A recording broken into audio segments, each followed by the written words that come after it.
Floral embroidery করা। So এটা হলো আমাদের কামিজের পার্টে। এই ড্রেসটার আবার ওদের যে প্যানেলটা দিয়েছে সেটা কিন্তু ডিফারেন্টভাবে দিয়েছে। সো এটা হলো কামিজের পার্টটা। ব্যাক স্লিভস হচ্ছে একসাথে এক কালারের মধ্যে আছে দেওয়া, এই যে।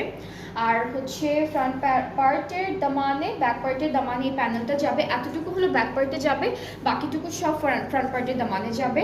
আর এই যে প্যানেলটা দেখতে পাচ্ছি, এইটা না ওরা দুইটা প্যানেল তো এখানে ডিফারেন্ট দুইটা, মাঝখান থেকে কেটে পুরোটাই হচ্ছে এরকম ভি শেপ করে বড় বড় ভি শেপ করে হচ্ছে ড্রেসে অ্যাড করেছে। একটা ক্যাটালগটা দেখায় আপনাদেরকে, তাহলে আপনারা বুঝতে পারবেন। স্লিভসও সেম ওয়েতে দিয়েছে আর কামিজেও সেম ওয়েতে দিয়েছে, যে ভি শেপ করে দিয়েছে।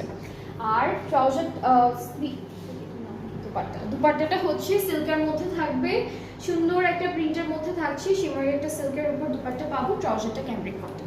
সো এটার প্রাইসটা হচ্ছে 4500 টাকা ডিসকাউন্টে। যার যার পছন্দ হবে পেজ ইনবক্স করবেন, তাহলে অর্ডারটা কনফার্ম হয়ে যাবে। আজকে সবগুলো